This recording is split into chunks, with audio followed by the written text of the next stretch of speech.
تعالوا النهاردة نجهز ممبار العيد اللي مش هياخد مننا وقت خالص. يا دوبك نطلع الطبق من الفريزر، نسيبه يفك شوية صغيرين ونحمره، يبقى جاهز معانا احلى ممبار بخلطة جميلة جدا.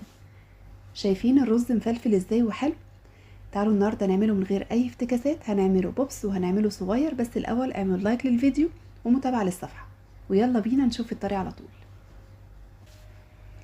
ونسمي الله ونبدأ. وعندي هنا كيلو ممبار غسلته كويس جدا لحد ما شلت المادة اللزجة اللي بتكون فيه. غسلته بدقيق وملح وليمون وطحينه وجنزبيل وخليته زي الفل كده زي ما انتوا شايفين، ما فيهوش اي ريحه خالص ونضيف جدا. بعد كده بقى التركايه بتاعتي ان انا هحط بصلايه مفرومه ناعم، وعليها عصير ليمونه وربع معلقه ملح، فلفل اسود، 7 بهارات، وهبهر بيها او اتبل بيها الممبار. واهم حاجه طبعا في الخطوه دي ان هو يكون متصفي من الميه كويس